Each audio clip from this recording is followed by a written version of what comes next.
Hello everyone, I am Dr. Rekha Prajapar. Electronics and communication paper first में unit first हमारी complete हो चुकी है। आज के इस लेक्चर में हम स्टार्ट कर रहे हैं यूनिट सेकंड, जिसमें हम बात कर रहे हैं इलेक्ट्रॉन इमिशन की। ये कैथोड से इलेक्ट्रॉन इमिशन के बारे में हम यहाँ पे बात करेंगे कि हम माइक्रोवेव प्रोपगेशन में किस प्रकार से हम कैथोड इमिशन को हम डिस्कस करते हैं। यूजुअली हम जानते हैं कि मोस्टली जो थर्मो आयनिक कैथोड्स होते हैं, जैसे कि pure metal cathodes, thoriated tungsten cathode, oxide coated cathodes, the L cathodes और प्रेस्ड और इम्प्रिंट्ड कैथोड्स। यहाँ पे अलग अलग टाइप के कैथोड्स होते हैं जिनको माइक्रोवेव ट्यूब में यूज में लिया जाता है। बट यूजुअली हम ऐसे कैथोड्स को हम प्रेफर करते हैं कि जिनके द्वारा इलेक्ट्रॉन का इमिशन सबसे ज़्यादा होता है और जिनका वर्क फंक्शन कम होता है, साथ ही उनकी लाइफ लॉन्गर होती है। इनमें से हम उन प्रकार के कैथोड को हम प्रेफर करेंगे जो इन सब प्रॉपर्टीज को एग्जिबिट करते हैं। यूजुअली यह कहा जाता है कि जो इमिशन करंट डेंसिटी होती है उसको रिचार्डसन इक्वेशन के द्वारा प्रेजेंट किया जाता है, और Richardson equation is given by that J is equals to the A T raise to the power E raise to the power minus B upon T. यहाँ पर जो J है उसको इमिशन डेंसिटी कहा जाता है।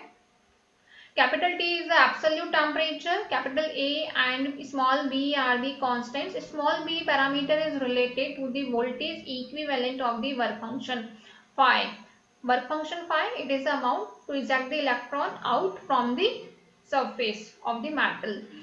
Usually हम यहाँ ये कह रहे हैं कि जो b constant है उसको phi से इस प्रकार से रिलेट किया जाता है that b is equals to the small e phi upon k.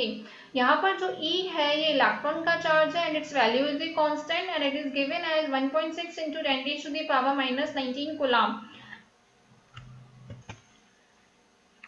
and K is the Boltzmann constant and its value is given 1.38 into 10 raised to the power minus 23 joule per Kelvin. जब हम यहाँ पे E और K की value को यहाँ put करते हैं तो B कांस्टेंट की वैल्यू हमें मिलती है 11,605। बेसिकली अब हम आगे बात कर रहे हैं कि किस प्रकार से कैथोड और इलेक्ट्रॉन के मध्य इलेक्ट्रॉन्स का फ्लो होता है। Now I am talking about the flow of electrons between cathode and anode.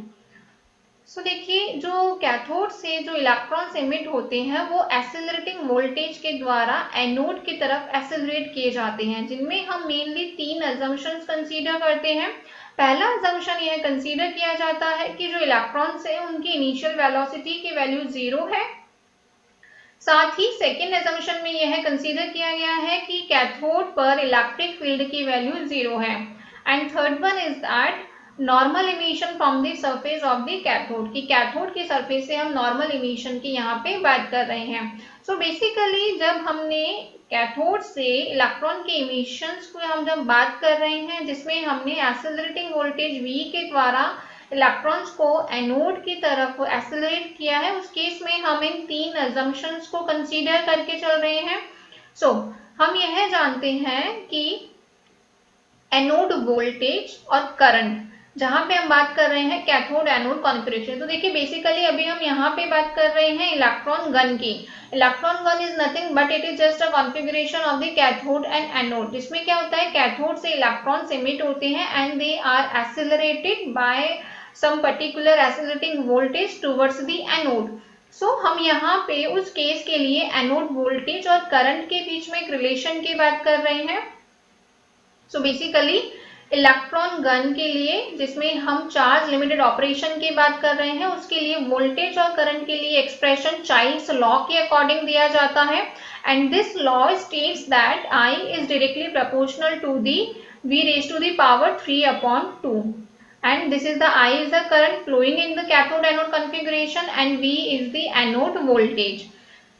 इस प्रकार से यहाँ पे किसी भी इलेक्ट्रॉन गन के लिए फिगर ऑफ मेरिट के लिए एक एक्सप्रेशन दिया जाता है, and that figure of merit is represented by K, and K is equals to the 1/V raised to the power 3/2।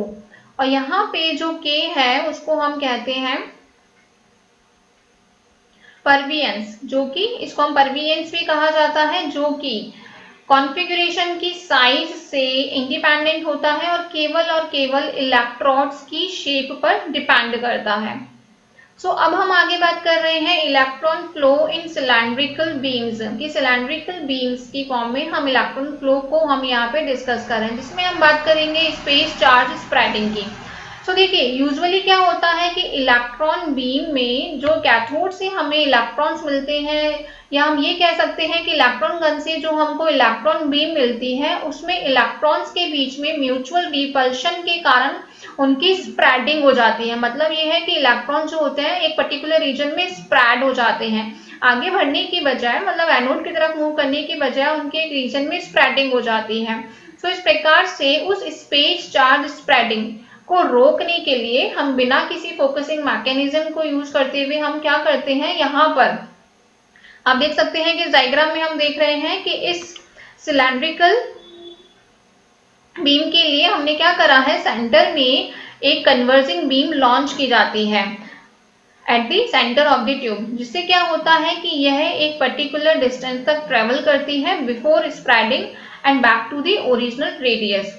इस केस में आप देख सकते हैं कि हमने यहाँ पे स्पेस चार्ज स्प्रेडिंग को कम करने के लिए बिना किसी फोकसिंग मैकेनिज्म के हमने यहाँ पर इस ट्यूब के सेंटर में एक कन्वर्जिंग बीम को लॉन्च किया है, जो कि बीम के स्प्रेडिंग से पहले ही कुछ डिस्टेंस ट्रेवल कर लेती है। इस प्रकार की सिचुएशन में हम ये कहते हैं कि करंट की वैल्यू हमें मैक्सिमम मिलती है, क्योंकि यह कहा है कि करंट जो बीम है वो स्प्रेडिंग से पहले ही कुछ डिस्टेंस यहाँ पे ट्रेवल कर लेती है। और उस केस में करंट की वैल्यू हमें मैक्सिमम मिलती है सेंटर पे, जहाँ पे बीम की value where beam occurs a minimum radius, हमने यहाँ पे उसको RM से रिप्रेजेंट किया है। और उसके बाद में यहाँ पे वेव की स्प्रेडिंग हो रही है। आप यहाँ पे देख सकते हैं RM, यहाँ पे हमने बताया है एक बीम एनवेलप के लिए हमने यहाँ पे डायग्राम रिप्रेजेंट किया है, जिसमें हमने एक सेंटर पे एक कन्वर्जिंग बीम को लॉन्च किया है, और इस कन्वर्जिंग बीम की हमने रेडियस बताई है R, जो कि इस सिलेंडर जिसकी लेंथ है 2L इसके सेंटर पर लॉन्च की गई है। इस प्रकार से क्या होता है कि जब हम इस बीम को इस सिलेंडर में जब हम लॉन्च करते हैं तो यह स्प्रेडिंग से पहले ही कुछ डिस्टेंस तो ये ट्रेवल कर लेती है, और इस केस में हमें एक मैक्सिमम करंट हमें यहाँ ऑब्टेन होती है। The flow of each electron is influenced by all the other electrons, and in exact analysis one must calculate all the trajectories simultaneously, including the space charge effects due to all other electrons. Usually हम कह रहे हैं कि एक electron जो flow, electrons का जो flow है यहाँ पे वो सभी दूसरे इलेक्ट्रॉन्स के कारण डेफिनेटली इन्फ्लुएंस्ड होता है, और एग्जैक्ट एनालिसिस हम तभी कैलकुलेट कर सकते हैं जब हम सभी इलेक्ट्रॉन्स के ट्रेजेक्टरीज को हम यहाँ कंसीडर करते हैं, including the space charge effects. But this is not and definitely an easy task. हम यहाँ पे एक अप्रोक्सीमेट केस अज्यूम करके चलते हैं, और उस अप्रोक्सीमेट केस को हम यूजुअली लामिनार बीम की फॉर्म में हम यह कंसीडर करके चल रहे हैं, जिसमें हम यह मान के चल रहे हैं कि जो इलेक्ट्रॉन बीम हमें मिल रही है उसमें that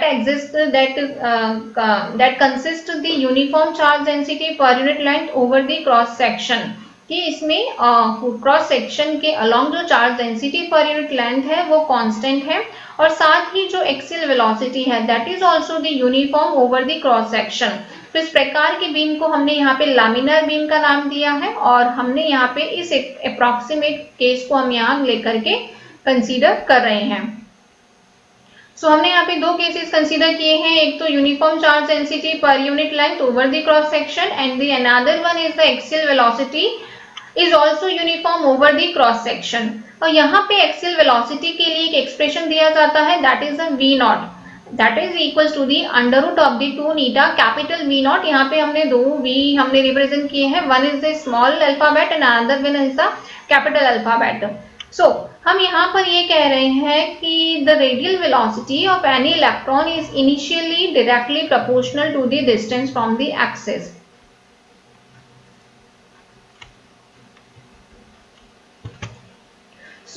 यहाँ पर हम यह कह रहे हैं कि सभी इलेक्ट्रॉन्स की ट्रेजेक्टरी सिमिलर है, और उसकी वजह से इलेक्ट्रॉन्स की ट्रेजेक्टरी का एनालिसिस सभी इलेक्ट्रॉन्स पर हम यहाँ अप्लाई कर रहे हैं। अब हम आगे बात कर रहे हैं क्योंकि हम यहाँ यह कह रहे हैं कि radial velocity of any electron is initially directly proportional to the distance from axis. तो यहाँ पे अब हम आगे बात कर रहे हैं रेडियल इक्वेशन की, कि मोशन के लिए, इलेक्ट्रॉन की मोशन के लिए हमने यहाँ पे रेडियल इक्वेशन लिखी है, and that radial equation is written in the form of the mgv upon dt that is equal to the small e into the er। r is in the subscript of the e alphabet.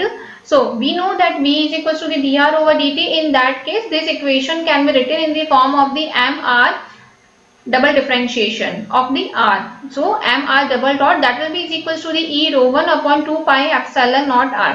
तो basically हमने यहाँ पे e r की value put की है। e r is nothing but just the radial electric field, और ये electric field हमने बताया है for an infinite cylinder of charge density rho 1 पर यूनिट लेंथ। तो यहाँ पे हमने जब ई आर की वैल्यू पुट की है तो उस केस में हमारे पास में एक रेडियल इक्वेशन हमें मिलती है मोशन के लिए।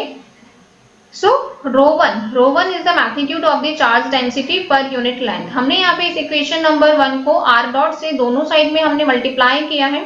जब हमने इस इक्वेशन में r डॉट से मल्टीप्लाई किया है तो हम इस इक्वेशन को इस फॉर्मेट में रिप्रेजेंट कर सकते हैं। So it will be written in the form of this equation as 1 upon 2 m g over dt r dot square that will be is equal to the e rho 1 upon 2 epsilon naught r dot upon r। जब हम इस equation का integration करते हैं तो final हमारे पास में एक इक्वेशन आती है, then that is the m r dot square upon 2 that will be is equal to the e rho 1 upon 2 epsilon naught log of r upon r m।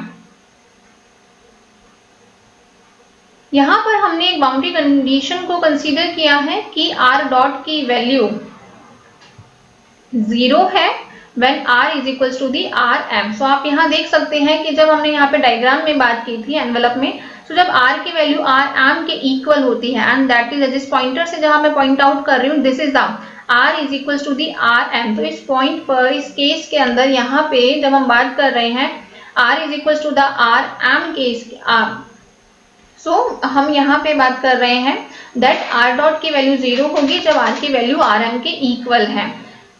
सो हमने यहाँ पे मिनिमम रेडियस के point को origin consider किया है। सो उस case में equation 2 को हम इस फॉर्मेट में भी रिप्रेजेंट कर सकते हैं। सो हमने यहाँ पे this one is the equation number 2। सो इस इक्वेशन नंबर 2 को हमने इस फॉर्मेट में लिखा है that m upon 2 d over dt dr over dt का square that will be is equal to the e rho 1 upon 2 pi epsilon nought log of r upon rm। तो इस प्रकार से हमने यहाँ पे this is the equation number 2, और इस इक्वेशन नंबर 2 को हमने यहाँ पे जब हमने कंसीडर किया है कि जो मिनिमम रेडियस का पॉइंट है उसको जब हमने ओरिजिन कंसीडर किया है, तो यहाँ पे हमने r की वैल्यू को m से हमने इसको रिप्लेस किया है। जब हमने इसको रीअरेंज किया तो हमारे पास में dr ओवर dt के लिए एक्सप्रेशन आता है। यहाँ पे हम इसका इंटीग्रेशन करेंगे, और इंटीग्रेशन हम देख सकते हैं यहाँ पे हमने लोअर लिमिट rm से लेकर के स्मॉल r तक के लिए किया है। देखिए आप यहाँ से फिगर में देख सकते हैं this is the small rm, और यहाँ से हमने r तक के लिए हमने यहाँ पे this is the twice of r and this will be the r। हमने यहाँ rm से लेकर के r तक के लिए हमने यहाँ पे इसका इंटीग्रेशन किया है।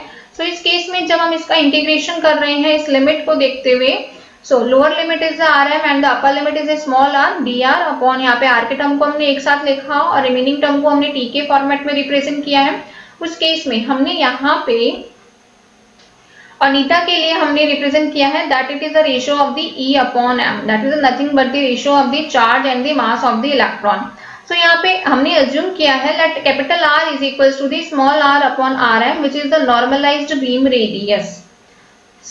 इस केस में हमने इस इक्वेशन नंबर 3 को जब हमने इंटीग्रेशन किया तो इस फॉर्मेट में जब हम ये अजम्पशन कंसीडर कर रहे हैं तो डेफिनेट सी बात है हमारा जो जिस टर्म के रिस्पेक्ट में हम इंटीग्रेशन कर रहे हैं that term will also get replaced by this term with respect to this parameter.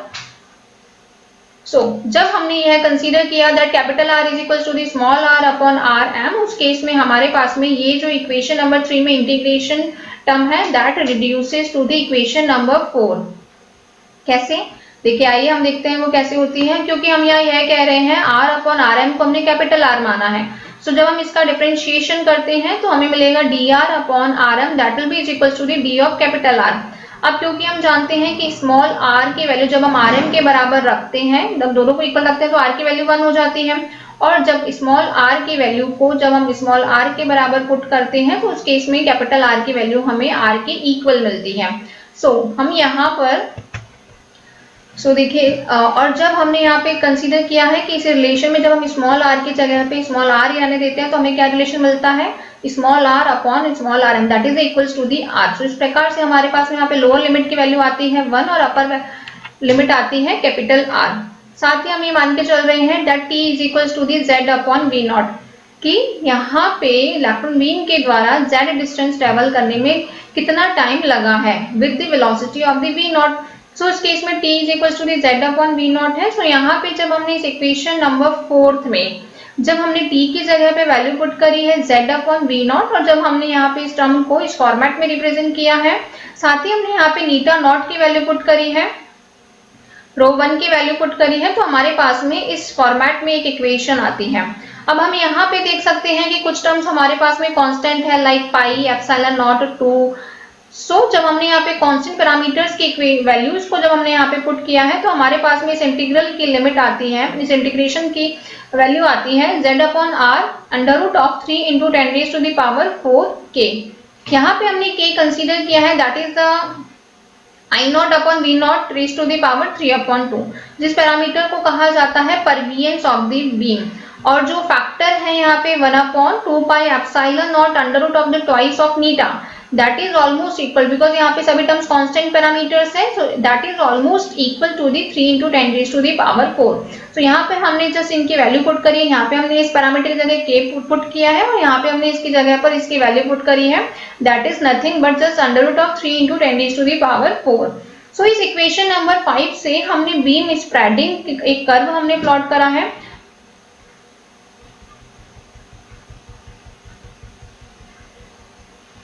देखिए इस इक्वेशन नंबर 5 से हम यहाँ पे एक बीम स्प्रेडिंग कर्व हम प्लॉट कर रहे हैं and that curve is a symmetrical. हम यहाँ ये कह रहे हैं कि जो कन्वर्जिंग पोर्शन होता है बीम का उसकी वही शेप होती है जैसे कि डाइवर्जिंग पोर्शन की होती है। अब क्योंकि हम देख रहे हैं कि इस इक्वेशन के लेफ्ट साइड में हमारे पास में एक टर्म है और उसकी वैल्यू मैक्सिमम होगी जब r की वैल्यू 2.35 है and that value will be maximum that is a 1.082। यहाँ पे हमारे पास में जो लेफ्ट साइड में इंटीग्रेशन टर्म है उसकी वैल्यू हमने यहाँ पर यूज में ली है that it will exhibit a maximum value of the 1.082 at when at capital R is equal to 2.35। तो फाइनल हमारे पास में ये एक इक्वेशन हमें मिलती है that is the equation number 6। ये यहाँ पे हमारे को यहाँ पे various combinations of for z r and k के लिए हमें एक लिमिटिंग कंडीशंस मिलती है, क्योंकि हम इक्वेशन नंबर 6 में हम k पैरामीटर यूज में ले रहे हैं और k parameter is known as the perveance of the beam. यहाँ पे हम इस k पैरामीटर को यूज में ले सकते हैं कि किस प्रकार से हमें मैक्सिमम वैल्यू की करंट मिलेगी, और which can be transmitted through a cylindrical tube of length 2l and radius small r with beam just grazing the openings. इस प्रकार से जब हमने यहाँ पे z की वैल्यू को हमने 2l कंसीडर किया और जब हमने यहाँ पर इस प्रकार से हमने यहाँ पे l डिस्टेंस के लिए हमने यहाँ पर इस इक्वेशन को रिप्रेजेंट किया है और उस केस में हमने यहाँ पे k मैक्सिमम की वैल्यू को निकाला है। इस प्रकार से हम k मैक्सिमम की वैल्यू को इस इक्वेशन से फाइंड आउट कर सकते हैं and that equation comes out to be in the form of the equation number 7 and that is the 39 into 10 raised to the power minus 6 into r upon l raised to the power square। हम साथ ही ये कहते हैं कि जो beam है वो definitely एक सेंटर पर एक पर्टिकुलर एंगल पर एंटर करनी चाहिए। हम ये कहते हैं कि ऑप्टिमम स्लोप की अगर हम बात करते हैं that is the dr over dz that is the r upon l। जब हम बात कर रहे हैं कैपिटल R की वैल्यू पे that is the small r upon rm and that is equals to the 2.35। उस केस में हमारे को इक्वेशन नंबर 7 जो है एक इंक्रीजिंग मीन परवियंस टनल लेंथ के पैरामीटर को शो करती है। हम यहाँ पे यह देख सकते हैं कि k की वैल्यू के बढ़ने के साथ ही जो टनल लेंथ है उसकी वैल्यू बहुत ही कम हो जाती है। इस प्रकार से हम यहाँ पे इक्वेशन नंबर 5 को अगेन रीराइट कर सकते हैं because the equation 5 was in this form. This is the equation number form that is equals to the z upon r under root of 3 into 10 raised to the power 4k। It could be written as in this form. Finally हमने यहाँ पे equation number 5 को rearrange किया है इस format में।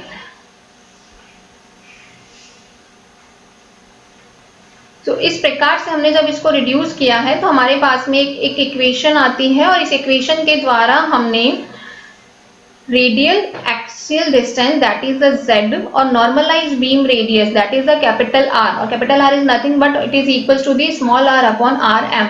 तो जब हमने यहाँ पे इसके लिए ग्राफ प्लॉट किया है और इस ग्राफ को हम यूजुअली एक माइक्रोवेव ट्यूब के डिजाइन के लिए हम इसको यूज में लेते हैं, जिसमें हमने बीम के परवेंस पैरामीटर को हमने जिसमें हमने basically in which we have talked about the given beam K can be transmitted with the beam just bracing the openings. So this is the graph which is plotted versus J with the normalized beam radius R. So हम यहाँ पे देख सकते हैं कि जो beam है, हम यहाँ देख सकते हैं कि जब reduced axial distance that is the z, जब z की वैल्यू 2.145 है, तो देखो हम यहाँ देख सकते हैं r की वैल्यू यहाँ पे स्टार्टिंग में 1 है। 1 से 2 कब हो रही है? तो 1 से 2 तब हो रही है जब z की वैल्यू हमने देखा 2.145 है। सो हम ये कह रहे हैं कि जब रिड्यूस्ड एक्सियल डिस्टेंस z की वैल्यू 2.145 के इक्वल होती है, उस केस में जो बीम है वो अपनी रेडियस के ट्वाइस के फॉर्म में एक्सपैंड हो जाती है। तो इस प्रकार से हमने यहाँ पे उसके लिए एक एक्सप्रेशन हमने यहाँ डिराइव किया है in terms of the rm।